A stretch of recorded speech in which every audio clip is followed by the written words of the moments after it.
नमस्कार, मैं हूं प्रभास और आप देख रहे हैं हिंदुस्तान का स्पेशल चुनावी शो 24 का चौधरी कौन। हम हैं अभी उत्तर प्रदेश की राजधानी लखनऊ में और लखनऊ में ये शर्मा जी की चाय की दुकान है। भारत में कहा जाता है कि जो राजनीति का जो चर्चा स्थल है वो चाय और पान की दुकान ही होते हैं। वहीं से चर्चाएं जन्म लेती हैं, वहीं से विमर्श आगे बढ़ता है, वहीं से मुद्दे तय होते हैं। चाय की दुकान पर कुछ लोग हैं, समाजवादी पार्टी के एक नेता भी हैं और हम इन सब लोगों से बात करेंगे कि मुद्दे क्या हैं। उत्तर प्रदेश की जो 80 लोकसभा सीट है उसमें क्या मुद्दे होंगे, प्रत्याशी कौन सा प्रत्याशी, किस पार्टी का प्रत्याशी भारी कर रहा है। सबसे पहले हम समाजवादी पार्टी के नेता हैं, उनसे बात करते हैं और समझते हैं कि उनकी पार्टी की रणनीति क्या है, कैसे वो बीजेपी का मुकाबला करने के बारे में वो लोग सोच रहे हैं। तो मनिंदर, आपके पास समाजवादी पार्टी में क्या दायित्व है? मैं शिक्षक सभा का राष्ट्रीय उपाध्यक्ष हूँ। मनिंदर, बहुत मजबूत विपक्ष है, आप लोगों ने भी गठबंधन किया है, कैसे मुकाबला होगा? ये सबसे बड़ी बात ये है, उत्तर प्रदेश देश का सबसे बड़ा राज्य है और बेरोजगारी सबसे बड़ी चुनौती है। उत्तर प्रदेश की सबसे बड़ी समस्या ये कि बार बार यहाँ पेपर लीक हो जाते हैं। इस मुद्दे पे सारे नौजवान निराश हैं। और किसानों की जहाँ तक बात है कि अभी किसान आंदोलन हम लोग ने कुछ साल पहले देखा, गेहूं की कटाई हो रही है तमाम ज़िलों में, जो क्रय केंद्र वहाँ गेहूं नहीं बिक पा रहा किसानों का। तो नौजवान किसान दोनों परेशान हैं। उत्तर प्रदेश में जिस तरीके से संवैधानिक संस्थाओं का गला घोटा जा रहा है और विपक्षी नेताओं को ईडी सीबीआई के नाम पे डराया जा रहा है, तो पूरा दलित पिछड़ा अल्पसंख्यक समाज इस बार पूरा लामबंद है और भाजपा को उत्तर प्रदेश से 80 पे 80 सीटों पे हराएगा। और इंडिया गठबंधन, समाजवादी पार्टी, कांग्रेस गठबंधन इस बार 80 की 80 सीटों पे आप लोग भाजपा को हराएंगे। आप लोगों को ये भी उम्मीद है कि नरेंद्र मोदी बनारस से हार जाएंगे? जो लोग राजनीतिक, आप वरिष्ठ पत्रकार हैं और देश की राजनीति को जानते हैं, आपातकाल के दौर में उत्तर प्रदेश में ही कांग्रेस इंदिरा गांधी का दौर था, उत्तर 80 की 80 सीटें हारी थी और अभी बहुत पीछे नहीं जाने की जरूरत है। 2017 तब शायद यूपी में 84 सीटें हुआ करती हैं। हाँ, उत्तराखंड भी साथ था और अभी बहुत पीछे जाने की जरूरत नहीं। 17 में जब उत्तर प्रदेश में भाजपा की सरकार बनी और सरकार बनने के 6 महीने के अंदर जो उपचुनाव हुआ, मुख्यमंत्री की सीट गोरखपुर में मुख्यमंत्री खुद हार गए और केशव देव मौर्य जी जो उप मुख्यमंत्री हैं वो फूलपुर में हार गए। तो उत्तर प्रदेश की जनता ने हमेशा जो भी अधिनायक शाही ताकतें, जो भी जनता विरोधी, उनको ठीक करने का काम किया। इस बार भी 24 में मुख्यमंत्री हार गए, उनके उम्मीदवार हारे ना लोकसभा चुनाव में। गोरखपुर मुख्यमंत्री की परंपरागत सीट थी। वो ठीक है, ऐसे में मुख्यमंत्री का अगर मुख्यमंत्री रहते हुए अगर उनकी गृह सीट वो परंपरागत सीट नहीं बना पाए तो हम मुख्यमंत्री की हार। और इस बार भी आप कह रहे हैं ना मुख्यमंत्री का हार है, हमें पाठकों के लिए बताना पड़ता है कि मुख्यमंत्री की सीट पर भाजपा के उम्मीदवार हार गए थे। आप अपना नाम बता दीजिए। मेरा नाम प्रभात कुमार है। प्रभात जी, ये समाजवादी पार्टी के नेता हैं, कह रहे हैं कि इस बार हम 80 की 80 सीट इंडिया गठबंधन यूपी में जीतने जा रही। क्या आप लोगों को भी लगता है कि राजनीतिक परिदृश्य कुछ ऐसा बन रहा है जिसमें भाजपा को लेकर इतनी नाराजगी है, लोग इस तरह से वोटिंग करेंगे? अगर ऐसी नाराजगी होती तो 2022 में कैसे चुनाव होते हैं? और 2022 में पूर्ण बहुमत की सरकार आई है उत्तर प्रदेश में। और सबसे बड़ी बात है कि जो सपना देखना है तो दिन में कभी भी सपना देख सकते हैं। आंखें खोल के देखिए, आंखें बंद करके देखिए, सपना देख सकते हैं। 80 सीटें कभी नहीं होंगी। और दूसरी बात है, इस बार जो है मोदी जी के नेतृत्व में कम से कम हम जो 75 प्लस जो सरकार, जो आपको भी मालूम है कि आंकड़े क्या बता रहे हैं, 5 सीटें अगर आ जाए समाजवादी पार्टी की तो बहुत बड़ी बात है।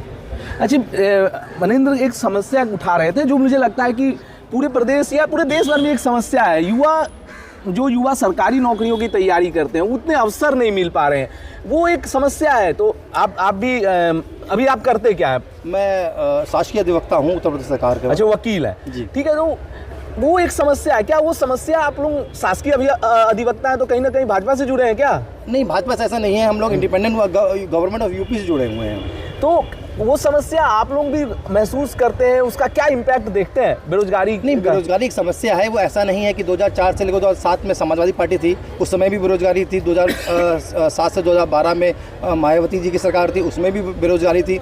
अखिलेश जी के समय में थोड़ा सा दौर आया कि उस समय भी बेरोजगारी थी। लेकिन ऐसा नहीं है कि माननीय मुख्यमंत्री जी हमारे उस पर लगे नहीं हैं। और माननीय मुख्यमंत्री जी जो हैं, जो जितने भी आयोग, अभी जैसे आप चर्चा कर रहे थे कि पेपर लीक हो जाते हैं, तो पेपर लीक जरूर होते हैं, वो उनके ऊपर सख्त से सख्त कार्रवाई हो रही है और STF उनके लिए पूरा सही ढंग से उनको ट्रैक कर रही है और उनको दंडित किया जा रहा है। ये शासन के द्वारा भी पूरा किया जा रहा है। और हम मतलब युवाओं से भी यही कहेंगे, हतोत्साहित ना हो, अभी रोज़गार के अवसर आ रहे हैं और धीरे धीरे आप उसमें अपनी जो प्रतियोगी परीक्षाएं हैं उसमें आप सफलतापूर्वक नहीं एक, लेकिन जैसे 2018 के बाद टीचर की बड़ी वैकेंसी नहीं निकली। हम जब फील्ड में थे तो बहुत सारे बच्चे इसको उठा रहे थे लोग। बिहार में इतनी वैकेंसी निकली है टीचर की अभी हाल फिलहाल में, तो बिहार जाके यूपी के बच्चे टीचर की नौकरी कर रहे हैं। और जब सरकार कहती है कि हमारे पास सरप्लस टीचर हैं, शिक्षा मित्रों की अलग समस्या है यूपी में। देखिए, शिक्षा मित्र मैं मानता हूं कि अगर आप जैसे कह रहे हैं, ऐसा नहीं है कि 2018 के बाद जो वैकेंसी आई हैं उसमें तथाकथित कुछ लोग जो हैं वो इसमें न्यूसेंस क्रिएट कर रहे हैं। कोई ना कोई प्रश्न का क्या किसी न किसी तरह से वो न्यूसेंस जब क्रिएट हो जाता है तो सीधे हाई कोर्ट में चला जाता है मैटर। हाई कोर्ट में चला गया, वहाँ से किसी तरह जो डिसीजन आया उसके बाद वो सुप्रीम कोर्ट में SLP में चले जाते हैं। तो मैटर ये है कि कुछ तथाकथित जो न्यूसेंस क्रिएटर्स हैं वो इसको आगे बढ़ने नहीं दे रहे हैं। तो न्यूसेंस क्रिएटर से कहीं आपका इशारा विरोधी पार्टियों की तरफ तो नहीं है? ये कहना सरकार तो वैकेंसी निकालती है, किसी न किसी कारण से वो मामले अदालत में अटक जाते हैं, या तो पेपर लीक करवा दे रहे हैं कुछ असामाजिक तत्व। मतलब इनका आरोप है कि सरकार की गंभीरता में कोई कमी नहीं है, कहीं ना कहीं से कोई कुछ असामाजिक तत्व कुछ गड़बड़ी कर रहे हैं उन रिक्तियों को भरने में। दो बातें, दो सवाल आपके जो आपने बात कही है उसमें दो बातें, उसका मैं जवाब अलग अलग देना चाहूँगा। पहले जी, कुछ असामाजिक तत्व की जो बात कर रहे हैं, जब उत्तर प्रदेश से योगी आदित्यनाथ जी मुख्यमंत्री बने, उन्होंने दूसरी बार अब की शपथ ली, वो कहे जितने गुंडे माफिया अराजक तत्व या तो प्रदेश छोड़ के भाग गए या उनका इनकाउंटर कर दिया गया। तो ये 6 साल की सरकार हो गई, तो ऐसे कौन से 7 साल हो गए, ऐसे कौन से माफिया अराजक तत्व हैं कि आप इनकाउंटर भी कर दिए, आप इतना बुलडोजर भी चलवा दिए, वो बाहर नहीं गए। इसका मतलब आपका कानून व्यवस्था पे कोई नियंत्रण नहीं है। पहली चीज़ कि आप लगातार 7 पेपर लीक की घटनाएं हो जा रही हैं और आपको पता है कई बार अभी इस मामले में एक घटना और प्रधानमंत्री जी के जिले में बनारस में गोरखपुर में भी कई सारे अपराधियों के तार जुड़े मिलते हैं। तो ये कौन सा ऐसा तंत्र है? इसका मतलब आप कानून व्यवस्था पे कोई नियंत्रण नहीं। दूसरी बात जो नौकरियों की बात हुई, इसके पहले भी देश और प्रदेश में कई सारे नौकरियाँ ही, उत्तर प्रदेश में 12 से 17 के बीच में सिपाही भर्ती की परीक्षा हुई और शिक्षकों की हुई, उसमें बहुत अच्छे से हुए। बसपा की भी सरकार थी, बगल में बिहार में अभी तेजस्वी जी थे। शिक्षकों भर्ती की जो परीक्षा थी वो आपके समय में भी बहुत दिनों तक फंसी रही नहीं, लेकिन हमने अपने कार्यकाल में शिक्षकों की भर्ती, जितनी शिक्षकों की भर्ती हमने की है, सिपाहियों की भर्ती समाजवादी पार्टी की सरकार में की है, तमाम रोजगार दिए हैं। यहाँ तो एक प्रकरण आपके संज्ञान में होगा, बीडीओ भर्ती की परीक्षा थी और उसमें जो चयनित महाराजन का एक लड़का था उसका चयन ही नहीं हुआ और उसका वीडियो चला दिया गया मुख्यमंत्री जी के पोर्टल से और सरकार के पोर्टल से कि उसे नौकरी मिल गई। तो इस स्तर का सरकार का मैकेनिज्म है। मनीना, हम जब घूम रहे थे वेस्टर्न यूपी में, करीब हम 14-15 जिलों में घूम चुके हैं, तो जो आपकी जो सरकार थी 2017 तक 12 से 17, उसमें उसको लेकर लोगों में एक नाराजगी बहुत थी कि सुरक्षा का मुद्दा बहुत बड़ा मुद्दा था। लोग दोनों तरह की सुरक्षाएं थे, अपराधियों से भी थे, और लोगों का आरोप था कि जो सपा की सरकार में जो है वो मुस्लिम तुष्टीकरण बहुत ज़्यादा था, थानों की पॉलिटिक्स बहुत ज़्यादा होती थी, विरोधियों को थानों से दबाया जाता था। तो उसको लेकर मुझे लगता है कि सपा का परसेप्शन थोड़ा सा खराब है, उसमें आप लोग कुछ क्यों नहीं कर पाए? नहीं, आप जो बात कर रहे हैं, हुकुम सिंह भाजपा सरकार में जो उन्होंने एक रिपोर्ट विधानसभा पे रखी थी कि हिंदू पलायन का उन्होंने एक जो भ्रामक उन्होंने रिपोर्ट बताई थी, और हुकुम सिंह जी के निधन के बाद ही जब उपचुनाव हुआ तो उनकी बिटिया बुरी तरीके से हारी। कैराना में ही हमारी तबस्सुम हसन वो जो सांसद टिकट में वो सांसद हम लोग जीते, नईमुल जी विधायक जीते। यानी भाजपा जहां इन मुद्दों की बात करती है उसी जिले में उसकी भद्द पिट जाती है और बुरी तरीके से हारती है। पर वो छोड़ के क्यों चले गए आपके छोटे चौधरी? ये शीर्ष नेतृत्व का मामला, इस पे जो भी पार्टी की, मुझे जब मेरी बात हो रही थी बागपत में लोगों वहाँ के नेताओं से, तो उनका कहना था कि हमको 7 सीट 8 सीट दे तो रहे थे, पर 1 सीट छोड़ के सब कह रहे थे कि हमारे लोग लड़ेंगे। ये पार्टी का शीर्ष नेतृत्व का मामला, जो पार्टी के प्रवक्ता सारे लोग वो इस पे अपनी बात रखेंगे, तो ठीक है। चलिए, ठीक है। अपना नाम बता दीजिए। शुभम तिवारी। शुभम, क्या लग रहा है, चूंकि हम लखनऊ में बैठे हैं, मतलब ये जो प्रदेश की राजधानी है, तो यहाँ से एक दृष्टि बनती है जो बताती है कि यूपी की राजनीति किस करवट बैठेगी। तो क्या लग रहा है यहाँ से आपको, जो यहाँ का सियासी तापमान क्या लग रहा है आपको? देखिए, अगर हम बात करें तो 2012 में अखिलेश यादव की सरकार थी। अखिलेश यादव ने बहुत सारे काम किए, जैसे सबको लैपटॉप मिला, एक्सप्रेसवे उन्हीं की देन है। साथ ही अगर हम भाजपा की बात करें तो भाजपा में कानून व्यवस्था की बात होती है, उसके सिवा भाजपा में कुछ है ही नहीं। आप देखिए, अभी एक बेरोजगारी का आंकड़ा आया था 21 से 29 तक की एज की 85% लोग अनएम्प्लॉयड हैं। डॉलर की बात नहीं करेंगे, 5 ट्रिलियन इकोनॉमी की बात करेंगे तो कैसे काम चलेगा? अच्छा, मतलब आप कह रहे हैं कि कानून व्यवस्था का मतलब आप मनिन से डिसएग्री करते हैं कि कानून व्यवस्था आप भी मानते हैं कि सुधरी है? थोड़ी बहुत सुधरी है कानून व्यवस्था, लेकिन अभी भी वही है ना कि देखिए अगर आप चले जाओ तो अधिकारी अभी भी नहीं सुन रहे। अभी भी आप देखिए, अगर अभी हम लोग एस्पिरेशनल डिस्ट्रिक्ट से आते हैं, बहराइच है, तो अभी भी वहाँ आप देखिए तो एस्पिरेशनल अभी भी उस पर एक ठप्पा लगा हुआ है। और साथ में अगर अभी हम बात करें चुनाव की, तो अभी लोकसभा चुनाव में अगर आप देखिए तो अभी वहाँ से फिर से परिवारवाद की शुरुआत हो गई है। वहाँ पे आप अपनी सीट की बात कर रहे हैं? बहराइच की बात कर रहे हैं। अभी इससे पहले गौड़ साहब थे, अब उनके बच्चे को टिकट दे दिया गया है। तो परिवारवाद को लेकर तो सभी पार्टियां हमाम में नंगी हैं, तो उसमें मुझे लगता है कि क्या ही किसी से सवाल किया जाए, किसके दामन पे नहीं, लेकिन एक बात है ना, जैसे आप एम्प्लॉयमेंट की बात करिए, आप एक रोड मैप तैयार करिए जिससे युवाओं को एक रास्ता दिखे। आप उसकी बात ही नहीं कर रहे। आप बात वही करते हैं, कानून व्यवस्था हमने ठीक कर दी, राम मंदिर की बात होती है, उसके सिवा भी तो हमको उठना चाहिए। पर सरकार अपने खुद को डिस्कम्फर्ट करने वाली सवाल उठाएगी? सरकार को डिस्कम्फर्ट करना विपक्ष का काम है। अगर विपक्ष नहीं कर पा रहा तो विपक्ष की विफलता है ना। मैं ये कह रहे हैं कि सरकार कानून व्यवस्था की बात करती है, सरकार ने जो किया है उसकी बात करती है, पर रोजगार पर बात नहीं कर रही सरकार। तो मेरा सवाल आपसे है कि आप लोग क्यों सरकार को मतलब असहज स्थिति में नहीं ला पा रहे हैं? आप लखनऊ में हजरतगंज में खड़े हैं। हाँ।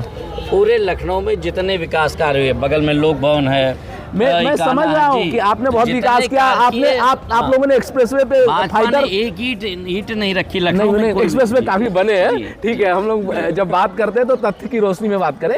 मेरा सवाल दूसरा है। ये कह रहे हैं कि भाजपा वाले सिर्फ कानून व्यवस्था की बात करते हैं, और ये इनका कहना है कि कानून व्यवस्था प्रदेश में सुधरी है। मेरा कहना है, और रोजगार के आंकड़ों पर बात नहीं करते। तो मेरा सवाल आपसे ये है कि ये काम तो विपक्ष का है।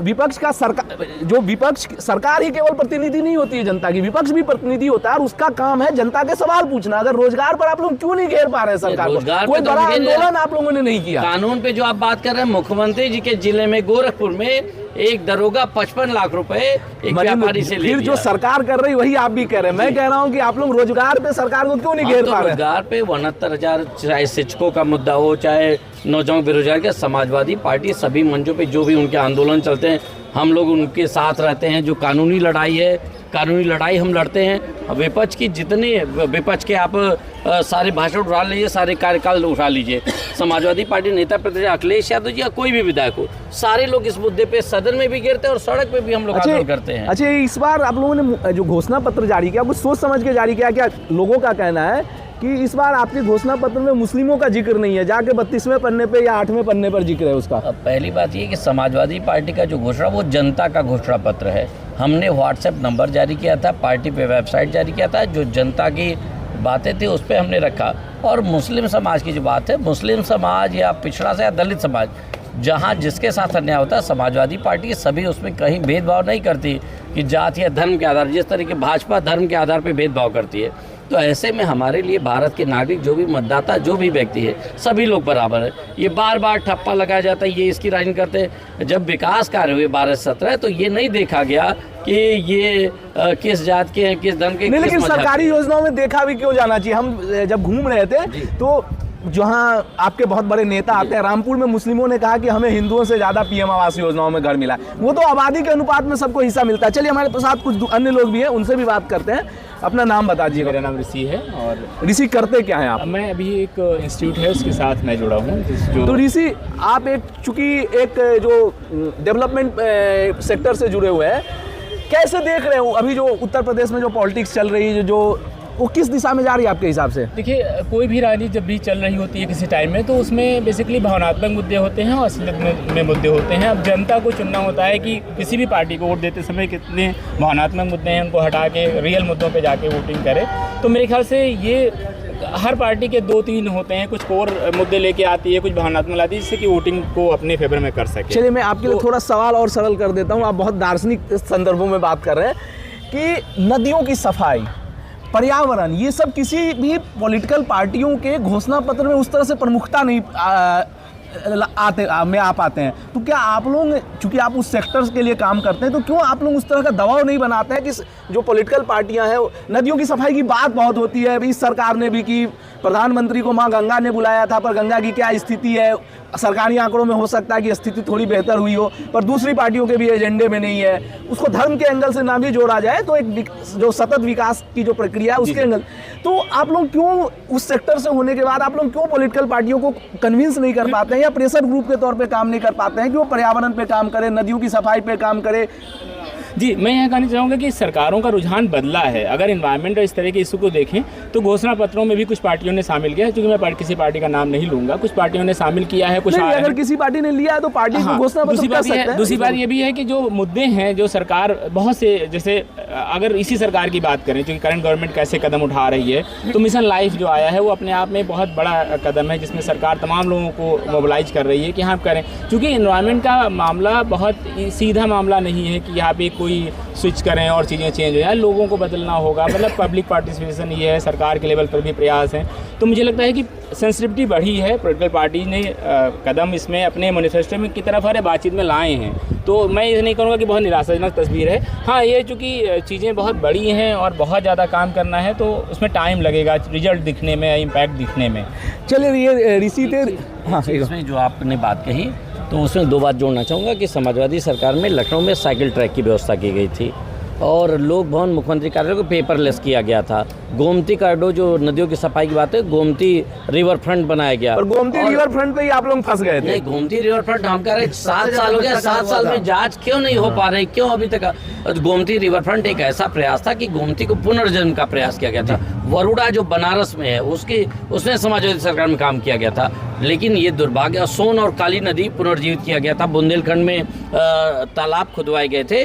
तो कोई भी सरकार है जन्मदर निर्वाही, क्योंकि आने वाली पीढ़ी के लिए सस्टेनेबल डेवलपमेंट एक बड़ा मुद्दा है, तो कोई भी सरकार हो उसको ये जिम्मेदारी समझनी चाहिए, क्योंकि हम लोग अप्रैल में अगर इतना टेम्परेचर बढ़ रहा है और सरकार अगर इसमें प्राथमिकता नहीं देगी तो जब अस्तित्व ही नहीं रहेगा मनुष्य का, तो फिर राजनीति और लोकतंत्र बचेगा कहाँ? तो सरकार को प्राथमिकता में इस पे ध्यान देना चाहिए। चलिए, ठीक है, तो सबके अपने अपने पक्ष हैं। जो समाजवादी पार्टी के नेता हमारे साथ हैं, उनका कहना है कि हम पर्यावरण को लेकर भी काम कर रहे हैं, सभी मुद्दों को लेकर काम कर रहे हैं, इनकी सरकार पर जो आरोप लगते रहे उसको वो नकारते हैं, कहते हैं कि हम सर्व समावेशी, सर्व समाज को लेकर चलने वाली राजनीति करते हैं। हम इसी तरह आपको अलग अलग लोकसभा क्षेत्रों में ले जाते रहेंगे, बताते रहेंगे नेताओं के मुद्दे, नेता किन मुद्दों पर चुनाव लड़ रहे हैं, वोट मांग रहे हैं, जनता के क्या मुद्दे हैं। आप बने रहिए लाइव हिंदुस्तान के साथ और देखते रहिए 24 का चौधरी कौन।